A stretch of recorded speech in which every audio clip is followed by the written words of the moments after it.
సార్వత్రిక ఎన్నికలు చివరి ఘట్టమైన కౌంటింగ్ ప్రక్రియకు చేరుకున్నందున ప్రజలు కౌంటింగ్ శాంతియుతంగా జరిగేందుకు సహకరించాలని జగ్గంపేట కూటమి ఎమ్మెల్యే అభ్యర్థి జ్యోతుల నెహ్రూ కోరారు.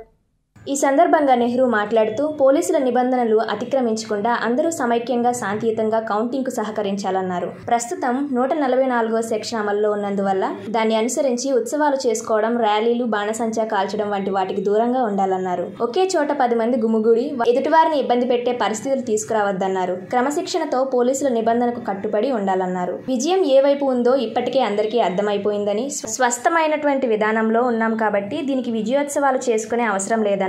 నిబంధనలు అనుసరించి ఈ నెల 6వ తేదీ దాటిన తరువాత ఎన్నికల కోడ్ ముగిసిన అనంతరం మన ఏ కార్యక్రమం చేసుకున్నా ఎటువంటి ఇబ్బంది లేదు కాబట్టి అప్పటి వరకు ఓపిక పట్టాలన్నారు. ముఖ్యంగా శాంతి భద్రతలను పరిరక్షించాలని నెహ్రూ కోరారు. ఈ కార్యక్రమంలో రాష్ట్ర టీడీపీ కార్యదర్శి, నియోజకవర్గ ఎన్నికల కోఆర్డినేటర్ ఎస్సీఎస్ అప్పలరాజు, జాతీయ టీడీపీ టీఎన్టీఈసీ కార్యనిర్వాహక కార్యదర్శి దాపర్తి సీతారామయ్య తదితరులు పాల్గొన్నారు. జగ్గంపేట నియోజకవర్గ ఇప్పటి వరకు మీరందరూ ఎంతో అభిమానించి ఆదరించి నన్ను ఇంతవాణి చేశారు. రేపు ఎన్నికల్లో కౌంటింగ్ చివరంకానికి చేరింది.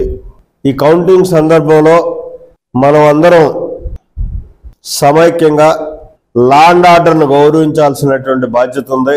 ఆ గౌరవించేటటువంటి విధానంలో ఏదైతే పోలీసు వారి నిబంధనలు ఉన్నాయో ఆ నిబంధనలు అతిక్రమించకుండా, మరి 144 సెక్షన్ ఉంది కాబట్టి దాన్ని అనుసరించి రేపు విజయోత్సవాలు చేసుకోవడం కానీ, అదే రకంగా ఊరేగింపులు చేసుకోవడం కానీ, బాణసంచాని చేయడం కానీ, 10 మంది గుమిగూడి ఎదుటి వారిని ఇబ్బంది పెట్టేటటువంటి పరిస్థితులు కానీ కల్పించకుండా క్రమశిక్షణ కలిగినటువంటి ప్రజలుగా పోలీస్ నిబంధనలకు కట్టుబడి రేపు వ్యవహరించాలని, విజయం ఏ వైపు ఉన్నదన్నది మీ అందరికీ అర్థమైపోయింది.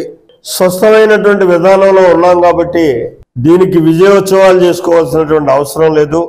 కాబట్టి నిబంధనలు అనుసరించి 6వ తారీఖు దాటిన తర్వాత ఏదైతే ఎన్నికల కోడ్ పోతుందో ఆ రోజు నుంచి మనం ఏ కార్యక్రమాన్ని చేసుకున్నా ఇబ్బంది లేదు కాబట్టి 6 నుంచి ఆ కార్యక్రమాలన్నీ చేసుకోవచ్చు అని చెప్పి మనవి చేసుకుంటూ, ముఖ్యంగా లా అండ్ ఆర్డర్ని పరిరక్షించమని, ప్రజాస్వామ్యవాదులుగా నిర్ణయానికి కట్టుబడి ఉండాలని కోరుకుంటున్నాను.